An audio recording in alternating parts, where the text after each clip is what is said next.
नमस्ते फ्रेंड्स। आज के हमारे गेस्ट है मिस्टर अवि शर्मा। अवि एक बाल कलाकार, एंकर, लेखक, प्रेरक, वक्ता और कहानीकार है। 11 साल के अवि शर्मा को भारत के वंडर बॉय के रूप में भी जाना जाता है, जो मध्य प्रदेश इंदौर से है। अवि ने हाल ही में रामायण ग्रंथ को 250 छंदों में हिंदी भाषा में लिखा है, ताकि देश का हर नागरिक इसे आसानी से समझ सके एवं भगवान राम के आदर्शों को अपने जीवन में उतार सके। अभी 6th क्लास में है, जिनका IQ लेवल 161, जो कि अल्बर्ट आइंस्टाइन और बिल गेट्स से भी अधिक है, जो कि विश्व की आबादी के केवल 2% लोगों में ही होता है। So let's welcome mister AVI Sharma. It's good to meet you. Wonder Boy of India. It's my pleasure. नमस्ते। बताइए कैसे हैं आप? I'm great. How about you? I'm good, thank you. So अभी क्यों कहा गया आपको wonder boy of India? Okay, actually wonder boy ये टाइटल मुझे मीन सारे न्यूज़ चैनल, सारे मीडिया उन्होंने दिया है, क्योंकि मेरी ये जो न्यूज़ कवरेजेस थी वो छोटी उम्र से मीन्स 2 साल की उम्र से ही शुरू हुई थी। तो उस समय मेरा जो IQ था 161, तो ऑलमोस्ट सारी ऑल नेशनल न्यूज़ कवर्ड मी 2 टाइम्स मेरी लाइफ में कवर किया है उन्होंने, ऑल नेशनल न्यूज़ेस। तो उन्होंने मुझे टाइटल दिया था कि wonder boy of India has more IQ than Bill Gates and Albert Einstein, Stephen Hawkins से ज़्यादा IQ वाला बच्चा इंदौर में, वंडर बॉय इंदौर का। तो ऐसे बहुत सारे आज तक वगैरह सबने दिया था, तो इसलिए ही मुझे वंडर बॉय टाइटल मिल गया। तो अभी कितना IQ लेवल क्या था, कितना है आपका? मेरी IQ लेवल जो साइकोलॉजिकल टेस्ट में आई थी, that is 161, which is more than Bill Gates, Albert Einstein, Stephen Hawkins sir and. वाह। अभी श्लोक सीखना कौन सी एज से शुरू किया था आपने? ओके, एक्चुअली जब श्लोकास की बात होती है तो मैंने 2 साल की उम्र से श्लोकास पढ़ना शुरू कर दिए थे एट द एज ऑफ 2। तो अभी रिसेंटली आपने बालमुखी रामायण लिखी, उसके बारे में थोड़ा सा बताइए मुझे। ओके यस, तो मैंने रिसेंटली बालमुखी रामायण लिखी है। तो बालमुखी रामायण बहुत ही अच्छा एक्सपीरियंस रहा है मेरे लिए। एक्चुअली पिछले लॉकडाउन में मीन्स अभी तो मई वापस से आ चुका है, तो पिछले में I am talking about year 2020, the dangerous year actually. तो उसमें एक्चुअली जब सब लोग डिप्रेशन में थे एकदम, सब लोग परेशान थे, लॉकडाउन लग गया था, और फिर क्या हुआ, मोदी जी ने भी टीवी पर रामायण प्रसारित की। तो रामायण मैंने बचपन से सुनी है श्रुति के रूप में और पढ़ी भी है स्मृति के रूप में, लेकिन जब मैंने उसे देखा तो मुझे इतना आनंद आया, इतना मैंने देखा कि अरुण गोविल सर जिन्होंने राम जी की इतनी अच्छी एक्टिंग की है, इतना अच्छा हमें साक्षात दर्शन करवा दिए हैं, तो उससे मुझे लगा कि भगवान श्री राम के इतने अच्छा आदर्श हैं, क्यों उन्हें लोग नहीं समझ पा रहे हैं, क्यों उन्हें लोग अपने जीवन में नहीं अपना पा रहे हैं। तो जब मैंने ऐसा सोचा तो 3-4 दिन तक मैं ब्रेनस्टॉर्म करता रहा, लेकिन जब एक दिन मैं सोया तो मुझे अपने सपने में माता सरस्वती आई, और फिर तब उन्होंने मुझे मेरी जो बालमुखी रामायण है उसका जो पहला छंद है वह दिया, और फिर उस छंद को लेकर मैंने अगले दिन मैं उठा, फिर उसी दिन मैंने उस छंद को बेस बनाकर पूरे उस दिन 50 छंद लिखे, और फिर अगले 7 दिनों में 250 छंदों में कंप्लीट कर कर ये पूरी रामायण लिख दी मैंने। तो इसमें क्या स्पेशल है, मतलब सब कुछ सभी लोग समझ सकते हैं ना इस? अरे बिल्कुल, यही खासियत है, क्योंकि देखिए कॉमन बात, हम लोग रामायण क्यों नहीं पढ़ते? अरे बाप रे, वाल्मीकि रामायण 24,000 श्लोक कौन पढ़ेगा? तुलसीदास रामायण इतने हजार दोहे, 12,000 चौपाइयाँ कौन पढ़ने वाला है? कोई इतना इतने लंबे लंबे दोहे। और फर्स्ट प्रॉब्लम इज कितनी बड़ी है, और दूसरी प्रॉब्लम लैंग्वेज प्रॉब्लम। देखिए वाल्मीकि रामायण और तुलसीदास जी की जो रामचरितमानस है, they are in Sanskrit and Awadhi, और बहुत कम लोगों को ये लैंग्वेजेस आती हैं और इसे समझ पाते हैं वो लोग उसके असली रूप में। और फिर उसके बाद इतनी सारी रीजनल लैंग्वेजेस में रामायण है, so they are limited to particular region और पर्टिकुलर डिस्ट्रिक्ट। सो इसलिए ही मैंने क्या लिखी, बालमुखी रामायण, यानी कि बच्चे के मुख से निकली हुई रामायण, जिसे सब लोग समझ सकते हैं। मैंने आपको कहा 250 छंदास, मीन्स 250 मैंने छोटे छोटे छंदों में लिखी है, जो आप मेलोडियस वे में पढ़ सकते हैं, और गाते हुए भी आप पढ़ेंगे तो hardly it will take you 15 minutes. क्या बात है काफी। इट विल टेक यू, और पूरी मैंने हिंदी भाषा में लिखी है, पूरी हिंदी भाषा में आप आराम से इसे समझ पाएंगे, आराम से हम सभी लोग इसे जान पाएंगे और अच्छे से अपने जीवन में उतार पाएंगे।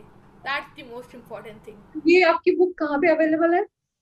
You can surely buy it on Amazon, Flipkart, और आप लोग अपने लैंडमार्क दी बुक स्टोर, जो भोपाल का सबसे फेमस बुक स्टोर है, आप वहाँ से भी बाय कर सकते हैं। सो आप लोग ऑनलाइन प्लेटफॉर्म से, अभी तो कोई भी बाहर नहीं निकल रहा है, तो आप लोग चाहें so you can surely buy it from Amazon. तो आपने रामायण, गीता और महाभारत तीनों को अच्छे से पढ़ लिया है, जी। तो उसमें तीनों से आपने क्या क्या सीखा, लाइफ लेसन्स क्या आप शेयर करेंगे? एक्चुअली देखिए, मैं ये तो नहीं कहूँगा कि मैंने पूरा पढ़ लिया, because this is a deep ocean. आप जितना अंदर जाते जाएंगे उतना ये ओशन क्या बड़ा होता जाएगा। तो हाँ, लेकिन मैंने, जी हाँ, इनका बहुत अच्छे से स्टडी की है। मैंने इसमें डिटेल स्टडी ज़रूर की है, और उसमें मैंने बहुत सारे लाइफ लेसन सीखे हैं। जैसे कि इन तीनों को बहुत ही अच्छे से, अगर मेरे डेफिनेशन के हिसाब से देखा जाए, तो Mahabharata is the most good things and most bad things that can happen with a person in our life, in a particular person's life। जितना भी अच्छा है, जितना भी बुरा हो सकता है एक पर्सन के लाइफ में, वो आपको महाभारत में दिख जाएगा। Ramayana is the very first and most motivational biography of the greatest leader of earth, and obviously Gita is the first and most motivational seminar conducted on the whole earth। तो ऐसे ये तीनों बहुत इंटरेस्टिंग है। जैसे कि रामायण, रामायण सबसे पहली बायोग्राफी है भगवान राम की। उनको कौन नहीं जानता है, और उनसे इतने लाइफ लेसन्स मिलते हैं। जैसे कि उनकी इतनी अच्छी टीचिंग्स, वो कितने पेशेंट थे। आप सोचिए कि परसों आपको बहुत बड़ा राज्य मिलने वाला है, और कल आपको बोल दिया जाए कि सॉरी, आपको तो वनवास जाना पड़ेगा। आपके पिताजी बोल दे, तो आजकल के ज़माने के बच्चे होंगे तो बोलेंगे, योर डैड, आप मुझे विल में से मेरा हिस्सा दे दीजिए, फिर आप अपने रास्ते, मैं अपने रास्ते। तो आजकल का ज़माने का हाल तो ये है। बट उनके मुख पर शिकन तक नहीं आई। What a person. तो ये हमें सीखना चाहिए उनसे, उनका आदर। जिन माँ ने उनको वनवास भेजा, सो कॉल्ड आजकल के ज़माने में सौतेली माँ, उनके भी वो सबसे पहले पैर छूते थे, सबको गले लगाते थे। नो डिस्क्रिमिनेशन, कभी भी डिस्क्रिमिनेशन नहीं करते थे। बहुत लोग कहते हैं सनातन धर्म डिस्क्रिमिनेशन करता है। अरे भाई, उन्होंने सुग्रीव को गले लगाया, उन्होंने विभीषण जी जो राक्षस थे उनको उन्होंने गले लगाया, सबको, शबरी माता, केवट, हर को गले लगाया। सो दिस इज, वो एक आदर्श राजा थे, आदर्श पुत्र थे, पिता थे, पति थे, भाई थे, आदर्श योद्धा थे, आदर्श मित्र थे, आदर्श हम बोल सकते प्रभु थे, आदर्श शत्रु थे, आदर्श इंसान थे मनुष्य रूप में। अभी आप क्या बनना चाहोगे, राम बनना चाहोगे आप? ओके, देखिए, मैं राम जी तो कभी भी नहीं बनना चाहूँगा। उनकी टीचिंग्स को मैं ज़रूर अपनाना चाहूँगा, बिकॉज मैं हमेशा उनका दास ही रहना चाहूँगा। मैं, क्योंकि उनका कभी भी राम जी बनने के मैं बिल्कुल भी लायक नहीं हूँ। पर हाँ, ये मैं ज़रूर कहना चाहूँगा, उनकी टीचिंग्स को हम लोग को ज़रूर अपनाना चाहिए। अगर हमके भगवान के चरणों में स्थान पाना है, उनका प्रिय बनना है, तो इसलिए हमें उनकी टीचिंग्स को ज़रूर फॉलो करना चाहिए। जैसे कि विभीषण जी हैं, विभीषण जी भले आए थे राक्षस कुल में, but he was following all the principles of bhakti and he was serving Lord from his home only। वो भक्ति करते थे भगवान के घर से, उनका नाम जपते थे, उन पे पूरी श्रद्धा थी, तो भगवान के चरणों में उन्हें स्थान मिला। he became friend of God। so that's the thing I want to tell। Ram तो सभी के आदर्श है मेरे ख्याल से। बिल्कुल बिल्कुल, और होने भी चाहिए। भारत के हर बच्चे के, आजकल पता नहीं कोई एक्टर उनका आदर्श है, कोई क्रिकेटर उनके आदर्श है। अरे भाई, आप ऐसे आदर्श बनाओ ना जो आपको इस जीवन के बाद भी आपका जीवन सुधर जाए, जो आफ्टर लाइफ है। तो ऐसे भगवान श्री राम को हमें अपना आदर्श बनाना चाहिए। अभी आप भी तो एक्टर हो। जी हाँ, मैं ये नहीं कह रहा हूँ कि एक्टरों को अपना आदर्श मत बनाइए, बट जो परम आदर्श हैं, जिनसे आपको परम आनंद मिल सकता है, परम आनंद, तो वो तो भगवान श्री राम ही है। सबसे ज्यादा आप क्या एंजॉय करते हो? स्कूल स्टडी और एक्टिंग, डांसिंग, एंकरिंग, फ्रेंड्स के साथ, और celebrity corner talk show? Okay, तो this is a little tricky question, difficult है मेरे लिए। लेकिन हाँ, सबसे ज़्यादा मैं एंजॉय करता हूँ बुक्स पढ़ना। उन पर अलग अलग मैं रिसर्च करता हूँ, नई नई चीज़ें डिस्कवर करता हूँ अबाउट आर इंडियन हिस्ट्री। हमारा जो ग्लोरियस इतिहास है भगवान का, उसके बारे में मैं डिटेल्ड स्टडी करता हूँ, तो उसमें मुझे सबसे ज़्यादा आनंद आता है। ओके, तो आप फ्रेंड्स के साथ नहीं एंजॉय करते हैं? हाँ, ऑब्वियसली फ्रेंड्स के साथ मैं बहुत ही ज़्यादा एंजॉय करता हूँ, बट अभी तो लॉकडाउन है। मैं खुद अपने फ्रेंड्स को बहुत ही ज़्यादा मिस कर रहा हूँ। बट हाँ, फ्रेंड्स के साथ भी मैं बहुत ज़्यादा एंजॉय करता हूँ। एंकरिंग में बहुत ज़्यादा एंजॉय करता हूँ, स्टडी में बहुत ज़्यादा एंजॉय करता हूँ, even acting, I love acting, तो सारी चीज़ें बहुत एंजॉय करता हूँ। But if you ask about my favourite, that's about reading books and researching on them. Okay, आपने एड मूवीज में भी काम किया, कुछ यस। सीरियल्स में काम किया, तो किसमें सबसे ज्यादा एंजॉय किसमें किया आपने? Okay, if you talk about acting, मैंने सबसे ज़्यादा इंजॉय तो आहट में किया था। मैंने एक्चुअली एक आहट का मेरा शो था जिसमें आहट में मैं खुद ही भूत था। I was the horror character in that. तो उसमें मैंने बहुत ज़्यादा इंजॉय किया था। मीन्स जितने भी मेरे सीनियर को आर्टिस्ट थे, मेरे जूनियर को आर्टिस्ट थे, सबके साथ I was having a great fun। जो मेरी को आर्टिस्ट धृति थी उनके साथ मैं कार्ड्स खेलता था। डायरेक्टर सर थे, उनके साथ भी हम लोग मस्ती किया करते थे, उनसे चॉकलेट मांगते थे। तो everything it was just awesome. और अगर आर्ट्स में देखें तो मुझे क्रिस गेल सर के साथ बहुत ज़्यादा मज़ा आया था। क्रिस गेल सर जो he is known as legend of cricket, तो एक मीन्स एक ऐप की ऐड थी, just it was just like Instagram. उसका आई थिंक सो नाम फ्लिकर था।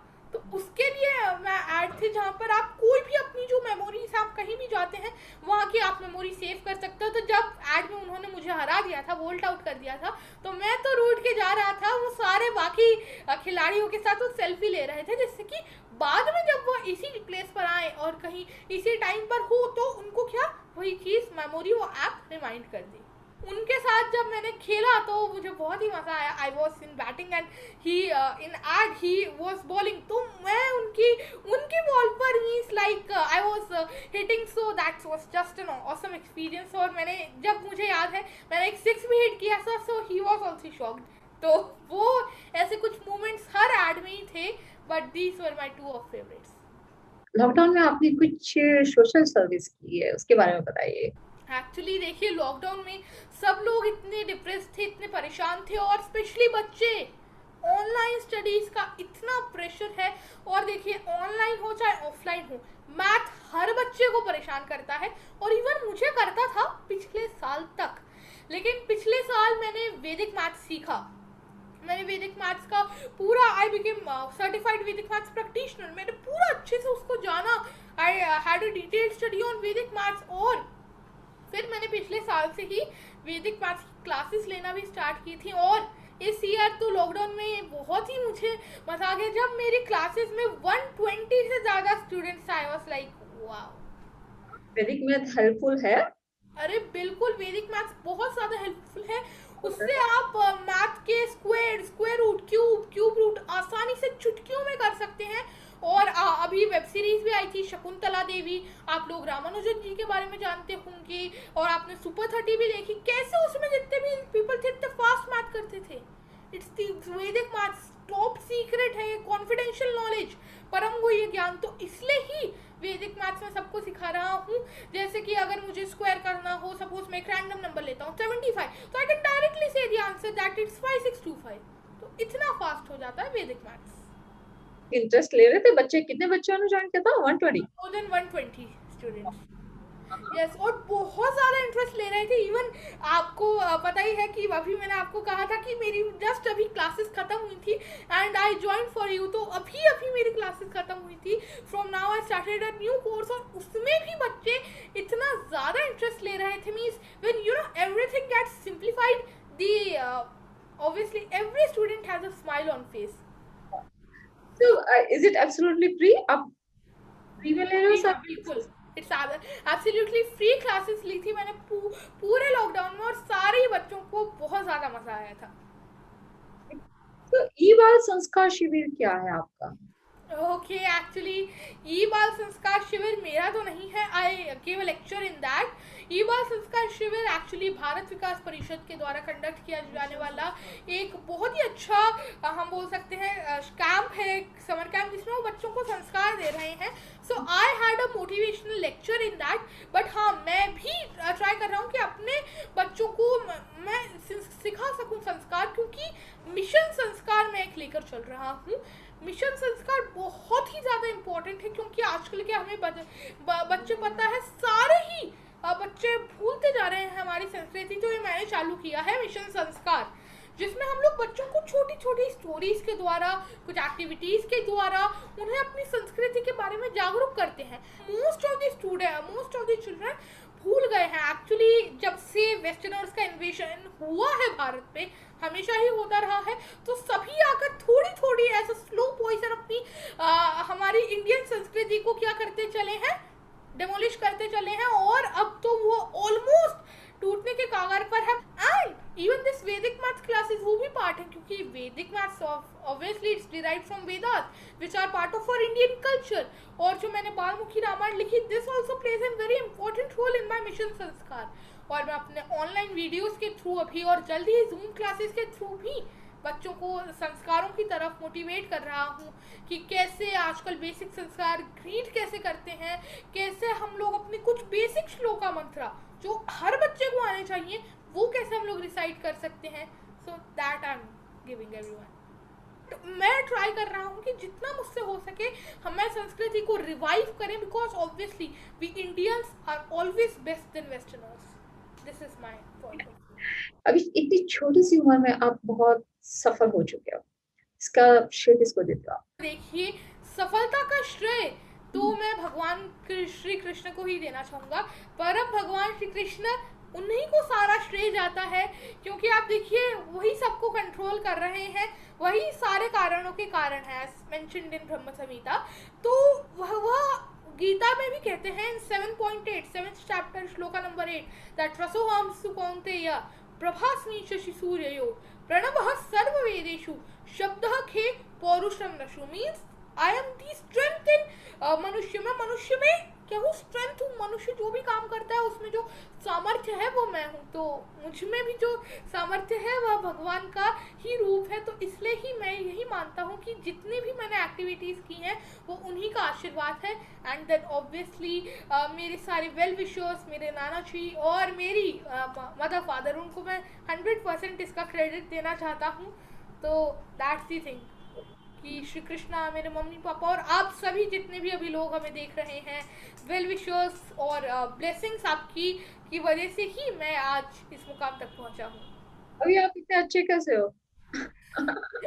ओके, देखिए मैं इतना अच्छा कैसा हूँ, हम सभी लोग अच्छे हैं, क्योंकि हम सभी लोग क्या कभी कभी घमंड कर जाते हैं, और आई डोंट फील सो हमें घमंड करना चाहिए। क्योंकि आप देखिए क्या लेकर आए थे और आप क्या लेकर जाएंगे, आप खाली हाथ आए थे, खाली हाथ जाएंगे।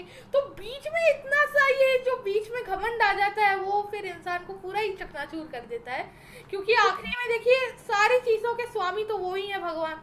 तो हम क्यों घमंड कर रहे हैं? We can understand ourselves as his servant, as his दास। तो उससे हम क्या करेंगे, हमारे पास जो भी चीज़ें हैं उनको हम और अच्छे से और कंडक्टिव वे में और क्रिएटिव वे में उनको यूज़ कर पाएंगे।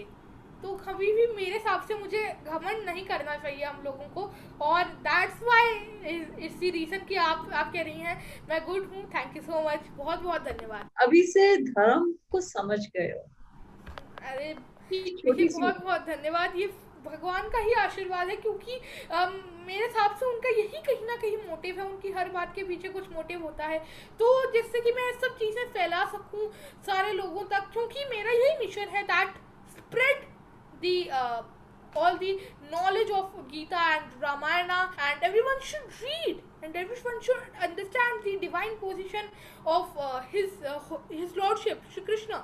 Everyone should understand that our Indian culture is really great, and we should obviously inculcate the great teachings of Srimad Bhagavad Gita and Srimad Bhagavatam in our life. So that will make us a good gentleman. Yes, because every great saints, every great sages say that a devotee is a perfect gentleman. That's most important thing I feel. So it's important for Yes. persons. तो अभी free time में आप क्या सबसे ज्यादा करते हो? Okay, free time में मैं भगवान का कुछ कीर्तन कर लेता हूँ या उनकी कुछ बुक्स पढ़ता हूँ या थोड़ी देर मैं टीवी भी देखता हूँ। ऑब्वियसली ये तो नहीं कहूँगा कि मैं पूरा ही ऐसा विरक्त हो चुका हूँ, मैं बच्चा ही हूँ मैं अभी तो इसलिए मैं टीवी भी देखता हूँ, अपनी पढ़ाई करता हूँ और सबसे ज़्यादा मैं बुक्स पढ़ना सबसे ही ज़्यादा इंजॉय करता हूँ। और researching about everything and anything that I like and that I feel can help the whole world. ठीक है, सिनारियो का बता रहा हूँ, अभी लॉकडाउन है तो अभी तो नीचे कहीं जा नहीं सकता, तो ऑनलाइन ही अपनी वैदिक मैथ्स क्लासेस के लिए कुछ देखता हूँ कि और कैसे मैं वैदिक मैथ्स को एनहांस कर सकता हूँ। और यही सारी चीज़ें देखता हूँ कि कैसे सारे बच्चों को मैं और अच्छे से कुछ संस्कार सिखा सकता हूँ, कोई नई चीज़ मैं अपने लिए भी डिस्कवर करता हूँ, क्योंकि even I am not perfect and if you are perfect you are god, that's the thing. So that's why I try to make myself perfect and to practice every time. कुछ inspirational message देना चाहोगे सबके लिए या may be your friends, किसी के भी लिए? ओके यस, तो इंस्पिरेशनल मैसेज मेरा यही है कि आप लोग हमेशा पॉजिटिव रहिए।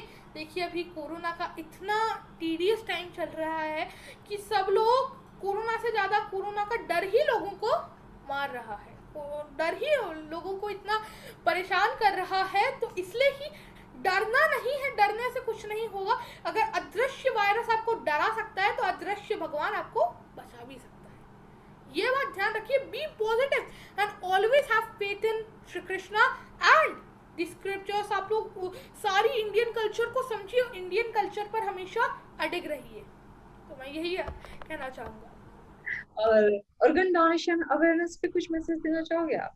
मैं ये जानना चाहता हूँ डॉक्टर साहब आपसे कि आपका ये जो फाउंडेशन है ये दरअसल काम क्या करता है?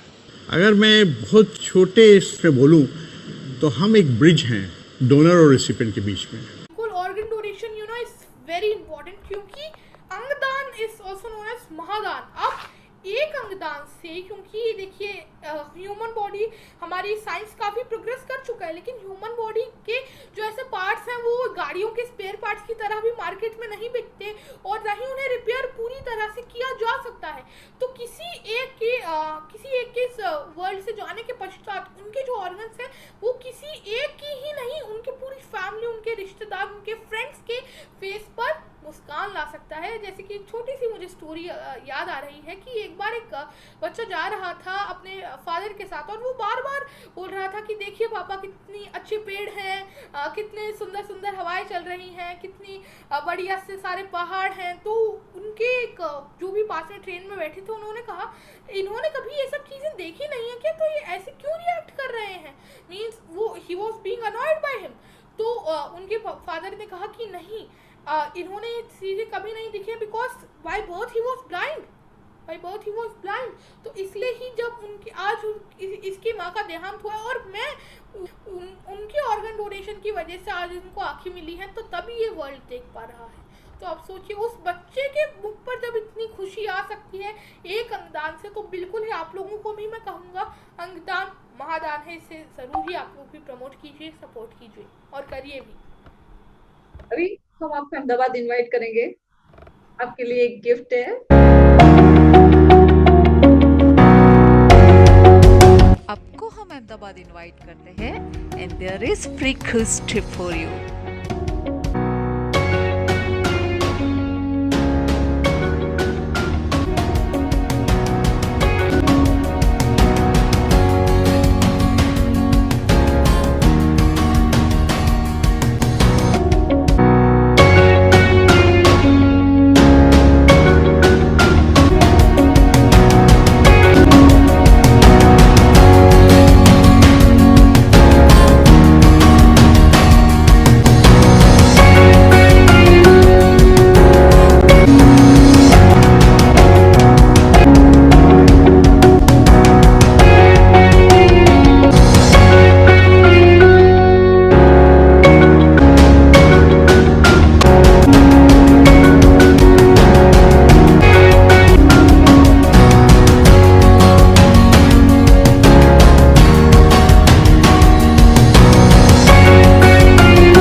आओगे अहमदाबाद? अरे sure, Ahmedabad is the heart of Gujarat. मुझे बहुत ही ज़्यादा अच्छा लगता है वो सिटी में। मैं कभी गया नहीं हूँ personally, but all that Kankaria Talab and Sabarmati आश्रम में सब देखने के लिए बहुत ही ज़्यादा एक्साइटेड हूँ। तो जी हाँ, मैं ज़रूर ही आऊँगा अहमदाबाद। आपको आना होगा। थैंक यू सो मच, बहुत बहुत धन्यवाद। और सारे लोगों को बस यही एक लास्ट मैसेज देना चाहूँगा, that be positive and have faith on god, because भगवान खुद कहते हैं Shrimad Bhagavad Gita chapter 18 verse number 66, सर्वधर्मान परित्यज्य मामेकं शरणं व्रज अहम त्वाम सर्व पापेभ्यो मोक्षयिष्यामि मां शुच। मीन्स ही कह रहे हैं सारे धर्मों का परित्याग करके मेरी शरण में आओ, बी सरेंडर टू हिम। और लास्ट में क्या कह रहे हैं, मां शुच मीन्स डरो मत। So be positive, stay positive, and do not be afraid. Thank you so much for your valuable time, Avi. It was my pleasure being in your show. Thank you so much for inviting me. Bye bye. Okay, bye. Namaste. Hare Krishna. Thank you, friends. Thank you so much for your valuable time.